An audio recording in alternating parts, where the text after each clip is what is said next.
So I'm going to read my presentation. My curatorial practice in the past 7 years has focused on the dialectical relationship between major historical discourses and minor narratives that question the foundations of the first.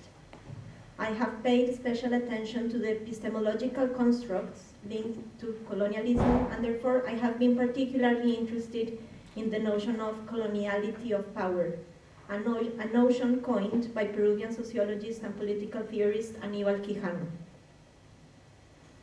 Coloniality of power is a situated notion since it refers specifically to Latin America and the forms of colonialism that were implemented by Spanish and Portuguese colonizers. More specifically, it refers to the pervasive socio-political and economic structures left by colonialism, largely based on the invention of race as a social category favoring the exploitation of labor force in a colonial regime. One of the epistemological consequences of colonialism and coloniality is what Walter Mignolo calls the denial of coevalness, the absurd notion that some people live in the past, an ideological construct that sustains the capitalist motto of progress. Therefore, for Mignolo, one of the main objectives of postcolonial theorizing should be the denial of coevalness. In historical terms, Mabel Moraña, Enrique Dussel, and Carlos A. Jauregui explain well the basis of coloniality as follows, and this comes from a volume they edited together called Coloniality at Large, Latin America and the Postcolonial Debate, and I quote, "Although Creoles, and the term Creoles is translated from criollo, which I think is very different to the term Creole when we refer to the Caribbean. A criollo is someone who is of Spanish descent but was born in the colonies.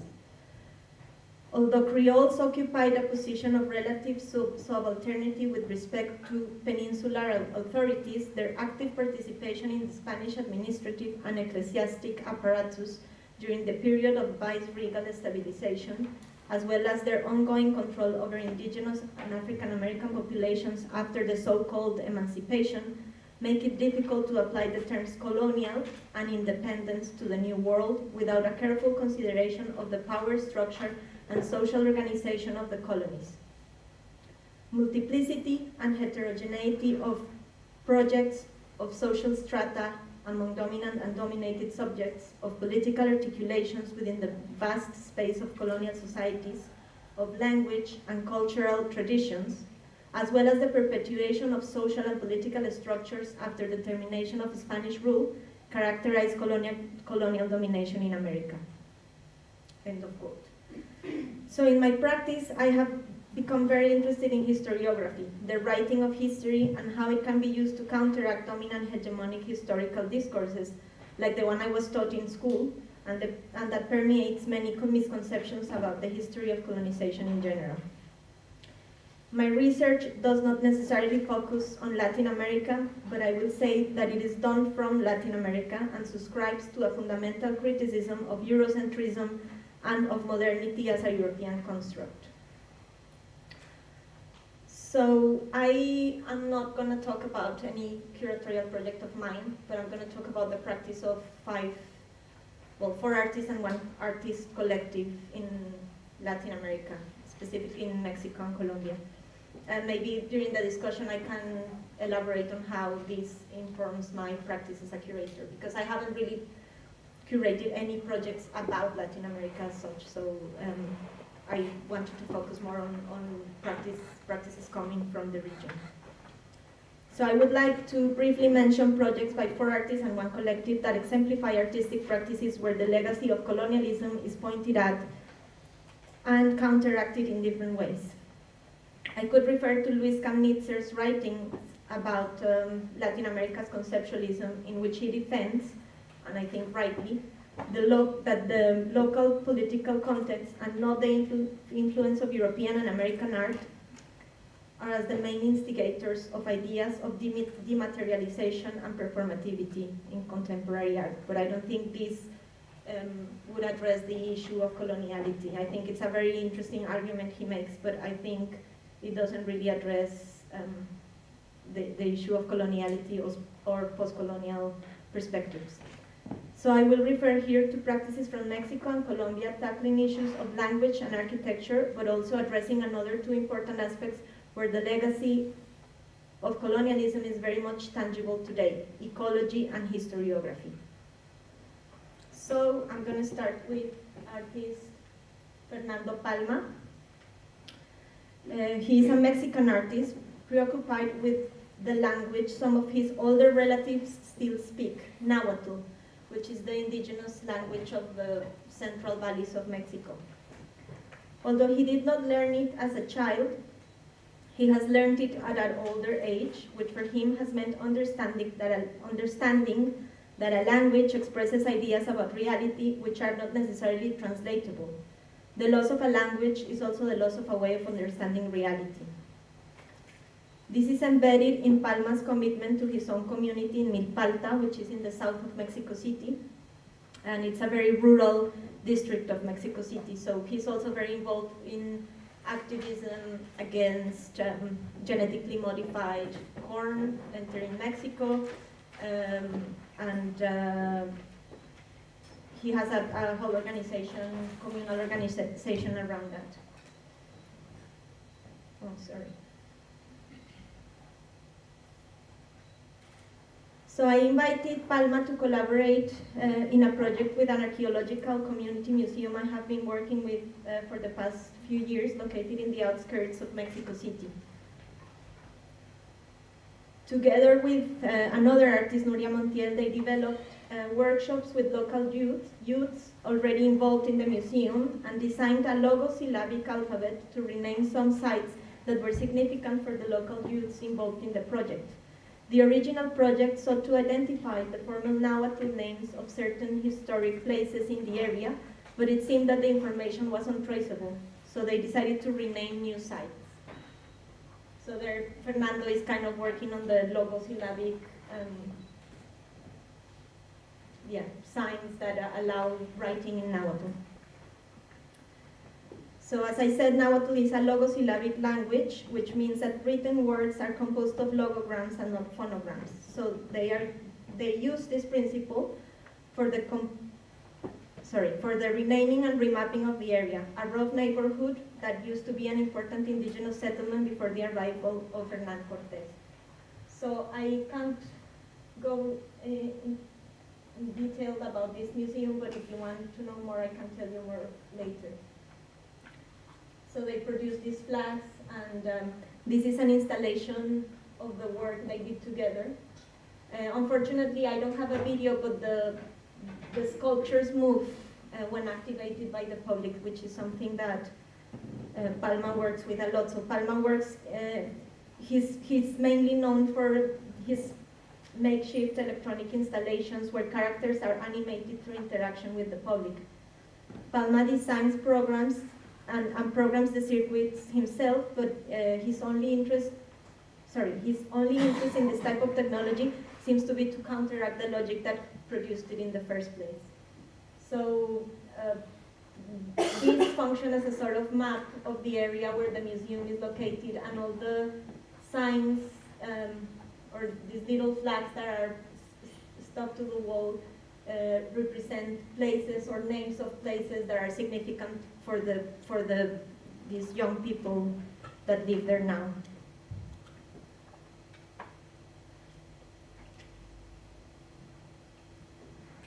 So now I will talk about the work of, or one project by Carolina Caicedo.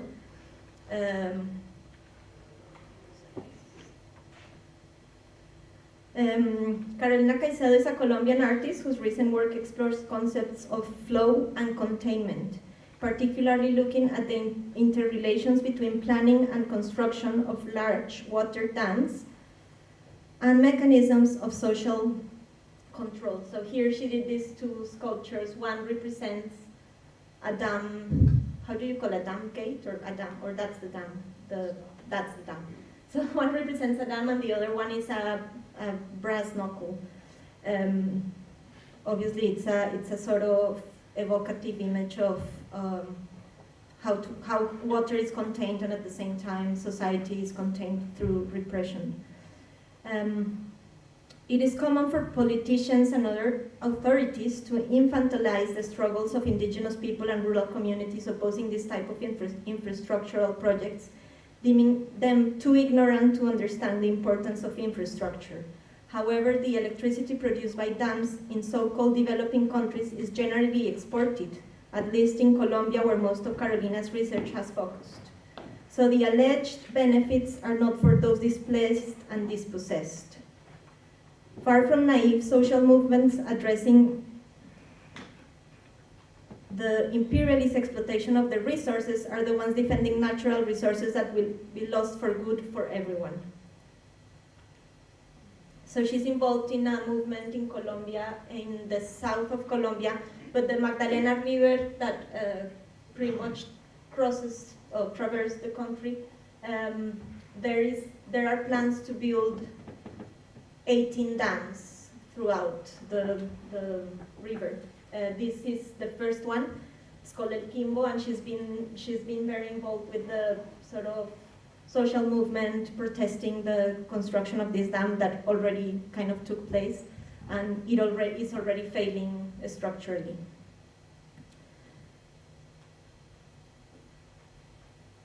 So Carolina's intention in the long term is to produce archival and contemporary documents, maps, and quoting from her, images and footage, field excursions to reservoir sites, performances exploring the act of interruption and barricading, amongst others, will conform a visual output that brings to the surface the historical, political, ecological, visual, and economic connotations of these relations. So this is an aerial view of where the Quimbo Dam is being built.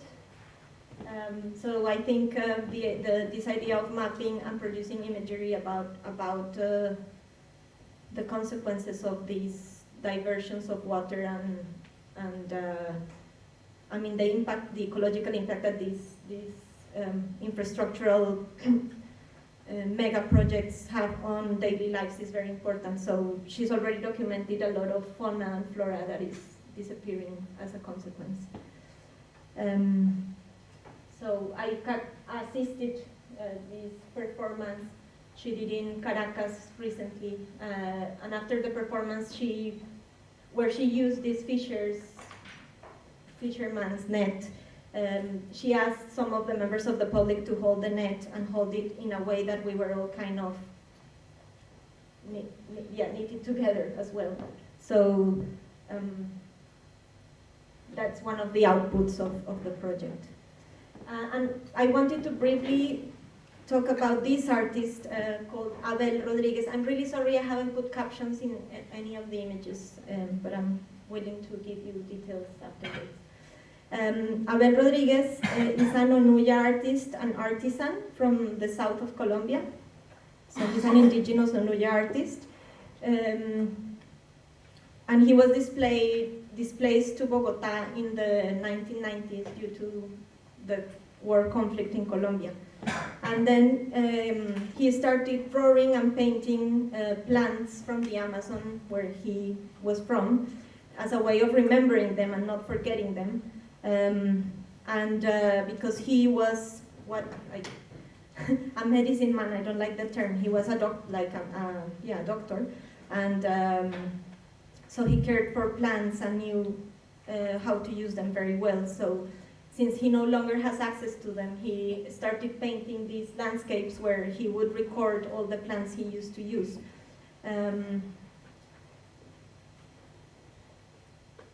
But the result of his drawings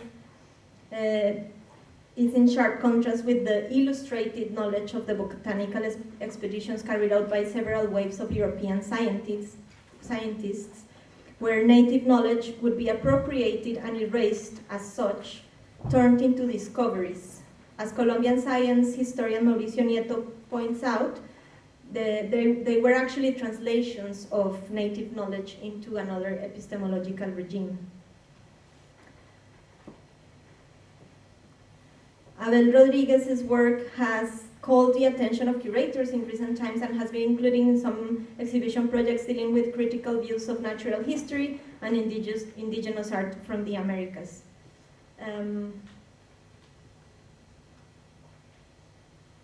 these are just some examples of his drawings.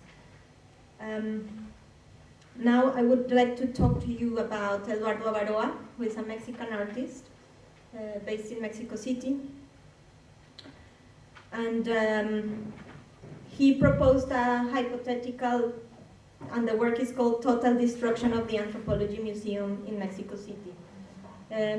This building was designed by a famous Mexican architect called Pedro Ramirez Vázquez, and he was sort of the state architect at the time. This was founded in 1964, at a time where Ramirez Vázquez was pretty much building all official buildings in Mexico, including the Olympic Stadium for the 1968 Olympic Games in Mexico, and the Congress building, etc.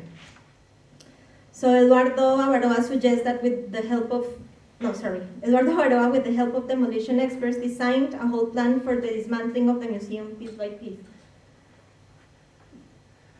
And in a text written on the occasion of Avaroa's presentation of this work in Mexico City, Abraham Cruz Villegas writes, in an accumulation which I would call piling of the very beautiful remains of our glorious past, the pieces of clay, wood, stone, palm leaf, and glass which form the heritage, from that heritage, compete with the marginalization, the racism, and the misery to which the so-called Mexican indigenous people have been and continue to be subjected.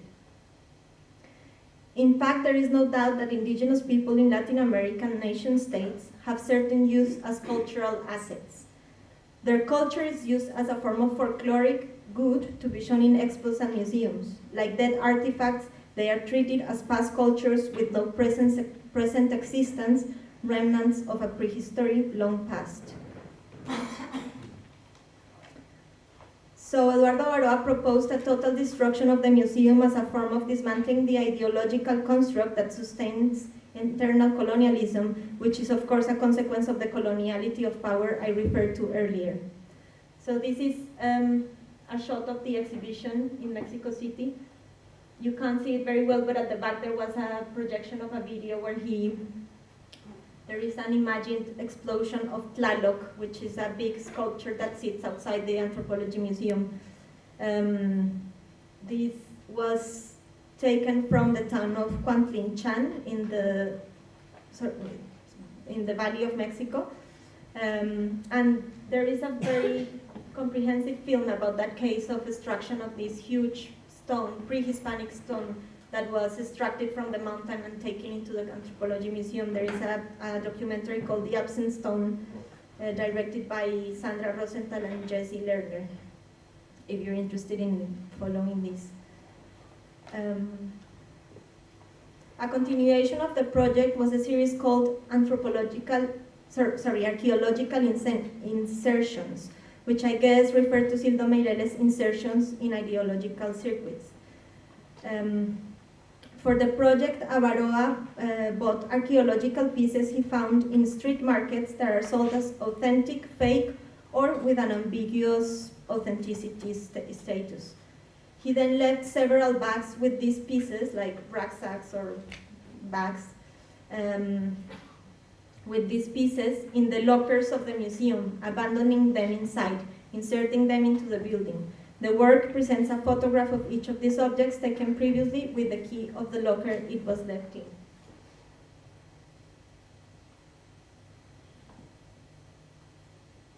Okay.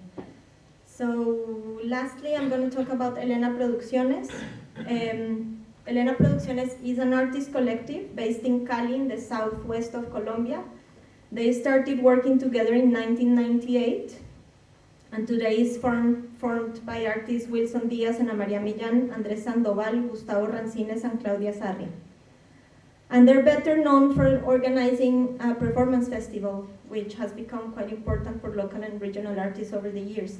But I would like to talk about another project that they run parallel to the performance festival called Escuela Móvil de Saberes y Práctica Social, which translates Mobile School of Knowledge and Social Practice, which is, in their own words, and I quote, in their own words, was born during the development of research and pedagogical activities carried out for different projects in the central and western regions of Colombia since 1998. These projects have been developed in the communities in structures that are external to formal and traditional systems of art education. Mobile School of Knowledge and Social Practice emerges from these experiences that have facilitated approaching the cultural, environmental, political, historical, social, economical realities of the communities, rather than doing so through predetermined systems of cultural exchange. Through this methodology, they have learned about cultural practices embedded in colonial histories that have become invisible. And I will refer to one case in particular.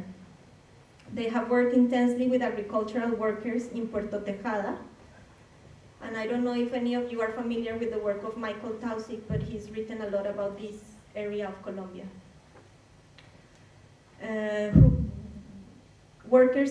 Agricultural workers in Puerto Tejada who practice fencing with machetes. In colonial times, the workers of sugarcane haciendas and plantations and gold mines in the southwest of Colombia were African people enslaved and sold in America. When the independence wars arrived, they were promised freedom if they joined the cause and fought against Spanish rule. But initially, they were not provided with proper equipment and fought with their working tool, the machete. This developed into a form of combat with its own rules and styles, in which a whole history of economic and labor exploitation is embedded. Through the work of Elena Producciones in Puerto Tejada, a local research group was formed called Monte Oscuro, 1897, and Monte Oscuro was the name of the palenque. So instead of calling Puerto Tejada, which is the sort of Spanish name, they called it Monte Oscuro, which was the name of the palenque. And a palenque in Colombia was the communities where African people that fled slavery would gather. So they formed these communities that were sort of protected, and they were called palenques, and Puerto Tejada was a palenque called Monte Oscuro. And they produced a magazine together. I'm interested in Elena Producciones' ability to provide means for self-representation rather than assuming an educational role. They recognize they gain as much as they give, and that the relationship they establish is a horizontal one of exchange of knowledge with these communities. So this is a really bad picture I cropped out of a larger picture, but it shows this golden tree that the community of Puerto Tejada gave to a Colombian president, Eduardo Santos, who went to visit Puerto Tejada, and then years after there was an exhibition of Eduardo Santos' private collection in the Central Museum in Bogota, and this wasn't featured in the exhibition. So for the community in Puerto Tejada, they speculate that he actually melted the tree to just have the gold, or that he gave it to the Queen of England as a present. But I like these stories that kind of derive from that, and that's it.